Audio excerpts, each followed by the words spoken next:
안녕하십니까. OBS 뉴스앤 이슈입니다. 새누리당과 더불어민주당 그리고 국민의당이 본회의장에서 만나 기업활력 제고 특별법과 무쟁점 법안을 처리했습니다. 이로써 원샷법은 7개월 만에 국회 문턱을 넘게 됐습니다만 북한 인권법 등 쟁점 법안과 선거구 획정 논의가 남았습니다. 여야 지도부 본회의 직후 만나 선거구 획정 문제와 쟁점 법안 등을 논의하는데요. 양당의 지도부가 함께 자리한 것은 지난해 12월 27일 이후 한 달여 만이고 김종일 비상대책위원장 취임 이후로는 처음입니다. 과연 4자 회동에서 여야는 소기의 성과를 내놓을 수 있을까요? 전계환 정치평론가와 함께 오늘의 정가 소식 자세히 짚어보겠습니다.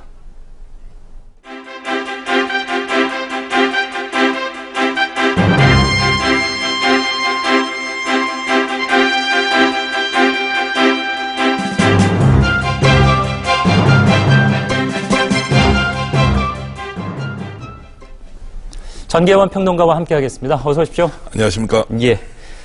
자, 본회의가 결국 열렸고요. 당초 이제 야당이 참석하지 않더라도 열릴 것이다라고 예고는 됐었습니다만은 원샷법 비롯해서 무쟁점 법안들이 처리가 됐습니다. 의미를 짚어본다는 것도 참 좀 창피한 일 아닙니까? 창피하죠. 네. 그나마 의미를 둔다면 이런 늦게라도 이 법이라도 통과했다. 예. 국회가 여전히 살아있구나 이런 정도 느낌이지. 이 법 하나 통과하려고 그렇게 싸웠다는 것이 참 오히려 안타깝고요. 예. 뭐 했는지 참 답답하다는 이런 평가를 먼저 좀 하고 싶고요. 예. 특히 이번 이제 여야 19대 국회 전반이 정책 경쟁을 하거나 이런 것보다는 어쨌든 상대가 잘못하는 것을 발목 잡아서 어떻게 하면 자기 당에 유리하도록 전반적인 상황을 끌고 갈 것인가. 이제 예. 이런 데 집착하다 보니까 오히려 어떤 법안을 놓고 합리적인 토론도 못 해보고 국민들로부터 제대로 평가도 받지 못하는 이런 상황을 연속적으로 연출하다가 이제 총선을 앞두고 도저히 그렇게 할 수 없는 상황이 오니까 예. 겨우 밀려서 이제 이 법 하나 정도를 통과시켰다. 이렇게 좀 졸작으로 평가드리겠습니다. 예. 자, 본회의 얘기를 조금 더 하고 다음 내용으로 넘어가도록 하겠습니다. 사실 그 야당이 참석을 하긴 했습니다만은 싸움은 없었습니다만 사실상 싸움이죠. 네. 고성이 오갔는데 서로에게 책임을 좀 떠넘겼어요. 법안만 통과시키고 싸움은 옛날이나 지금이나 똑같이 하는 것이었죠. 이제 그만큼 이 법도 내용을 살펴보면 통과가 쉽지 않았다는 것을 보여주는 것이고요. 예. 역시 국민의당이 이제 교섭단체가 되지 않았지만 국민의당이 있음으로써 예. 혹시라도 더불어민주당이 새누리당과 국민의당의 공조체제로 통과시킬 경우에 네. 큰 이제 파장이 일지 않겠습니까? 도대체 더불어민주당은 무엇하느냐 이런 소리를 들을 수 있는 상황에서 국민의당이 경제 활성화와 관련된 일부 법안에 대해서는 자신들이 직접 나서서 새누리당과 공조체제를 하겠다 이제 이렇게 함으로써 법안이 통과되는 과정이 있었다 이렇게 좀 평가할 수 있겠습니다.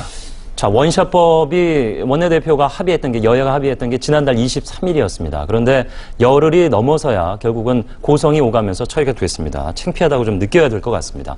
앞서 잠깐 얘기를 해주셨습니다만은 이번 그 합의가 통과되는 데 있어서는 국민의당이 어느 정도 역할을 했습니다.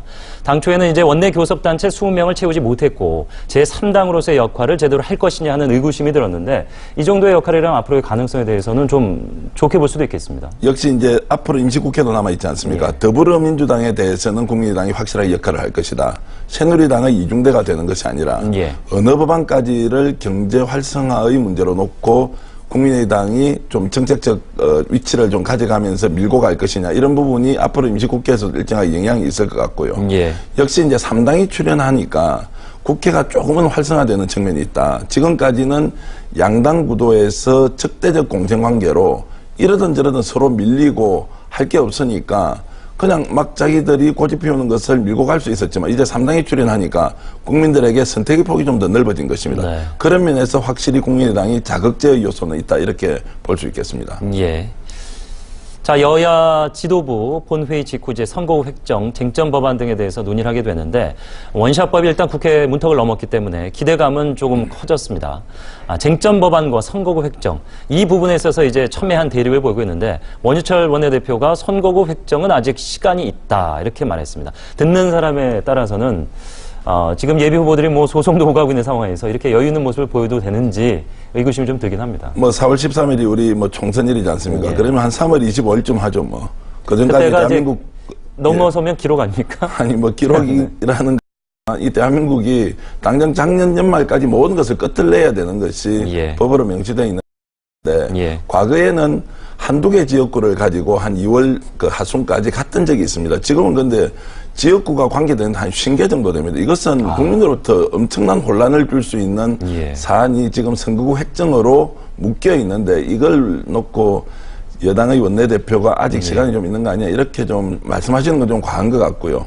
어찌됐든 지금은 선거구 획정 문제와 그 노동개혁을 포함한 경제활성화법을 연계 처리하느냐 아니면 분리 처리하느냐 이 문제를 가지고 여야가 그렇습니다. 지금 대립하고 있는 것이고요. 선거구 획정 문제는 사실상 247개의 지역구와 그 254개의 그렇죠. 지역구와 46개의 비례대표가 이미 정해져 있기 때문에 그 부분에 대해서는 서로 이제 논할 것이 없는 상황인데 분리해서 처리할 것인지 아니면 이것을 연계해서 처리할 것인지가 여야 간에 지금 남아있는 임시국회의 쟁점인 것 같습니다.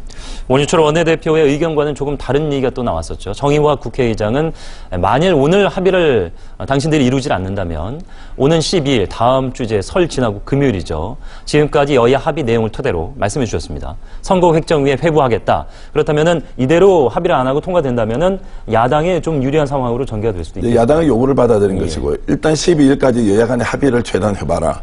그렇지 않으면 지금 아까 말씀드린 대로 254개의 지역구와 46개의 비례대표와 관련된 지금까지 논의됐던 안을 국회의장으로서 직권상정의 형식을 취하면서 늦어도 2월 19일까지는 그 법안을 일단 상정해서 통과시키겠다 이런 의지를 밝힌 것이죠. 사실상 이제 오늘 있을 이제 여야 회담이 중요한 역할을 하는데 오늘도 이렇다 할 접점을 찾지 못한다면은 2월 임시국회의 전망도 그렇게 밝지가 않습니다. 어떻게 전망합니까? 뭐 별 소득이 오늘 이제 어떤 얘기가 나오지 않는다면 큰 의미는 없을 것 같아요. 그러니까 어디까지 이제 물러주고 양보할 것인가의 문제고요. 또 본인들이 가져가야 될 것이 어디까지인지에 대한 이제 가이드라인의 문제인 것 같습니다. 저는 좀 더 원만하게 해결하기 위해서는 일단 임시국회 기간 동안에 정말 하기 어려운 문제가 있습니다. 예를 들어서 파견제법이나 기간제법 같은 경우는 야당으로서는 도저히 받을 수가 없는 것입니다. 그런데 이제 청와대는 이것을 반드시 집권 여당으로서 통과시켜 달라고 대통령이 강하게 요청을 하고 있고 여기에 발목이 잡혀 있으니까 여당은 협상력을 충분히 발휘하지 못하고 있는 것도 사실입니다. 이런 부분에서 청와대나 여당이나 야당이 어디까지 여야가 합의해서 국민들이 바라는 경제 활성화의 기존 안들을 좀 충족할 수 있는 선에서 합의를 할 필요가 있다. 그렇지 않으면 이번 임시국회도 매우 어려울 수 있다. 이런 생각을 좀 해보고요. 다만 임시국회 기간 동안에 결국 선거구 획정 문제는 더 이상 미룰 수 없기 때문에 이거는 그대로 통과된다. 이렇게 좀 분리해서 전망할 수 있겠습니다. 각 당의 지금 현재 상황을 하나씩 살펴보도록 하겠습니다. 새누리당부터 살펴볼 텐데요. 진박 마케팅에 대한 우려의 목소리가 조금씩 커지고 있습니다. 오히려 역풍을 맞을 수 있다 이런 의견인데 최경환 의원이 이제 여기저기 지역을 돌아다니고 있죠. 성남 분당 갑에 이번엔 지원을 나섰는데 유승민 의원과 또 얽히기도 했습니다. 최경환 의원이 당초 처음 초기보다는 그 발언의 수위를 좀 낮추긴 했습니다만 역시나 진박과 친박의 어떤 입김을 불어넣으러 다닌다 이런 의구심은 지울 수가 없는데. 뭐 대통령의 책사임은 확실히 자처하는 것 같고요. 지역별로 어떤 메시지를 던져야 하는지 또 구분을 해야 되겠죠. 대구 경북에서 가야 이제 할 수 있는 말, 부산 경남 오늘 이제 수도권까지 올라왔는데요. 이제 아무래도 유승민 의원과 가까운 사람들이 출마하는 지역에 본인이 직접 나타나서 유승민 의원을 비판하고 또는 진박 후보라고 내세우는 사람을 축켜 세우는 이런 과정을 거치면서 진박의 후견인으로서 적극적인 역할을 하겠다는 건 확실히 보이는 것 같고요. 사실 지금까지 며칠의 상황에서 진박 마케팅이 조금 심하다. 이게 뭐 대통령이 이렇게 나서가지고 해야 될 필요가 있는 이런 반발이 많지 않습니까? 특히 수도권에서는 뭐 어느 의원에 의하면 하루에 한 500표씩 이상 떨어지고 있다. 이게 국회의원 선거 말 그대로 정당의 선거가 돼야 되는 것이지 대통령의 후견인을 자처하는 사람이 직접 특정 후보를 밀고 당에서 합리적인 경쟁을 막는 것이야말로 이게 오히려 총선을 벌이는 것 아니냐 이렇게 강한 비판을 하고 있고요. 심지어 이제 대구 경북 지역에서도 진박 마케팅이 너무 심해지니까 지역민들도 굉장히 힘들어한다. 박근혜 대통령을 지지하는 사람이 많지만 지금까지 지역에서 활동했던 의원들도 있는데 그 사람 무시하고 지금까지 수십 년 동안 보지도 못했던 사람이 대통령의 지원을 받는다면서 지역에서 활동을 하니까 거기에 대한 반발도 심한 것이 사실이고요. 그런 면에서 보면 진박 마케팅이라는 것이 역풍이 불지 아니면은 지금 그 박근혜 대통령을 이제 후원하고 있는 여러 세력들에게 큰 힘이 될지는 모르겠지만 지금까지로 봐서는 조금 이것이 역풍을 맞을 가능성이 높다는 게 저희 판단입니다. 예. 자, 김무성 대표가 계속해서 인재 영입에 대한 그 질타를 받아온 반면에 더불어민주당은 속속 인재 영입을 계속 발표를 하고 있습니다. 이른바 문재인 벗기다 이런 의견도 있는데 오늘은 공천관리위원장에 홍창선 전 카이스트 총장이 임명이 됐습니다. 김종인 비대위원장의 전략이라고 볼 수 있을 텐데 어떤 선택이라고 보십니까? 이제 이분을 왜 세웠느냐는 것은 어쨌든 무색무취한 분인 확실한 것 같고요. 그렇다면 이제 본인이 어느 정도 정치력을 발휘해서 이 어려운 상황에서 돌파할 수 있느냐. 예를 들자면 특정 국회의원의 지역구를 이런 쪽으로 빼는 것이 전체적인 총선에서 유리하겠다고 판단한다면 사실 공천관리위원장 정도라면 그 정도를 언론에 대고 요구를 해야 하는데 그런 정도를 할 인물은 아닌 것 같고요. 아무래도 김종인 그 위원장을 좀 보필하는 수준에서 어느 정도 공동 보조를 맞출 인물이다. 이제 이렇게 저는 생각을 하고요. 인재 영입과 관련된 부분은 이제 김무성 대표가 여러 가지로 지금 좀 공격을 받고 있는데 여기는 이제 두 가지 측면으로 살펴봐야 할 것 같습니다. 인재 영입이라는 것 자체는 원론적으로 옳고 바르고요.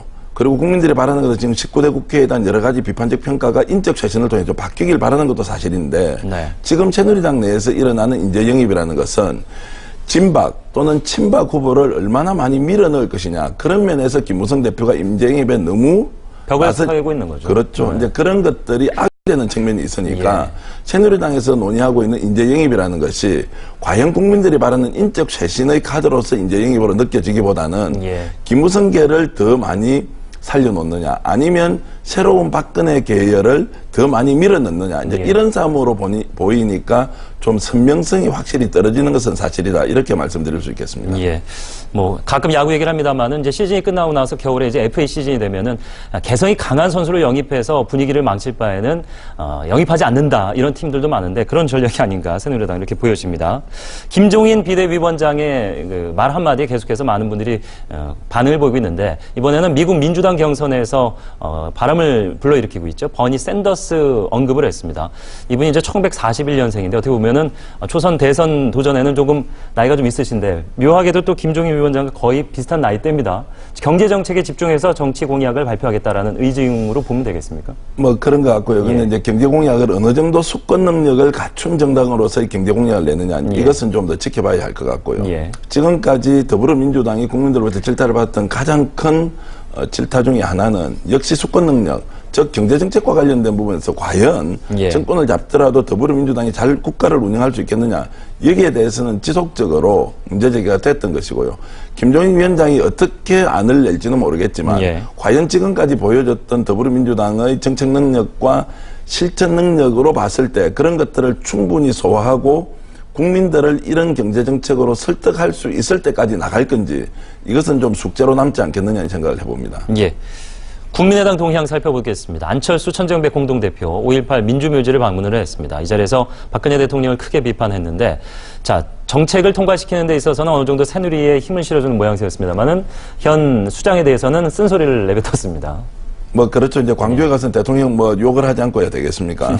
그런데 이제 약간 올드하고요. 지금 뭐 이 시점에서 정책 경쟁을 하든지 아니면 인재 영입을 하든지 이렇게 가야 되는데 다시 광주를 찾아서 5.18 묘역에 참배를 한다는 것이 정치적으로 어떤 의미가 있는지 모르겠습니다. 오히려 호남 자민련이 되지 않겠느냐는 국민들의 의구심을 좀 벗어나기 위해서는 좀 더 전국 단위로 광폭 행보를 할 필요가 있는데 지금 이 시점에 광주를 다시 찾아간 것은 마치 광주가 우리의 아성인 것처럼 이렇게 인정받으려고 하는 모습은 오히려 전국 선거에서는 좀 불리하다는 생각을 해봅니다. 총선 전국이 이제 긴박하게 돌아가면서 여야 진영, 소위 말하는 이제 색깔을 바꿔 입는 정치 인사들이 늘어나고 있습니다. 김종인 위원장도 뭐 그렇습니다만 이상돈, 최근에 조홍천, 또 조경태 등 여러 인사들을 꼽을 수가 있는데 자, 이 부분이 참 몸을 담았던 정당이나 색파의 입장에서 보면은 배신자라고 보일 수가 있는데 새로운 정치를 하겠다는 소신을 펼치는 본인들을 또 욕할 수는 없는 거거든요.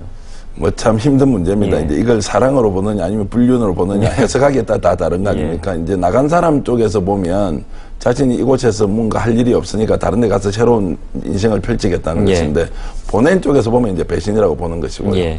다만 여기에서 좀 구분해야 할 것은 정치인들이 보통 철저라는 이야기를 들을 때는 자신의 당선, 즉 자신의 이익을 위해서 자기가 지금까지 몸담았던 것을 버리고 새로운 둥지를 트는 경우는 많습니다. 저는 예. 이제 조경태 의원 같은 경우가 전형적으로 지금까지 삼선 의원으로 부산에서 야당을 했지만 이번에 공천받기도 어렵고 또 부산의 상황도 새누리당이 훨씬 우세할 것 같으니까 몸을 옮긴 전형적인 이해관계 중심의 저는 이동이라고 생각하고요. 예. 김종인 위원장이나 이상동 교수 같은 경우에는 아무래도 본인이 학자로서 지금까지 갖고 있던 가치와 철학이 있었을 것이고 그런 부분을 보수정당 내에서 한번 구현해보겠다고 확실한 의지를 가졌지만 예. 그것이 실패하니까 이런 자신의 가치를 구현해줄 수 있는 정당이 나와서 요청을 받고 거기에 이제 행동으로 직접 그 당에 참여하는 것은 우리가 조금 다른 측면으로 봐야 할 필요가 있다. 그것은 야당 인사가 필요에 의해서 여당으로 가서 여당의 쇄신과 혁신을 이끄는 경우.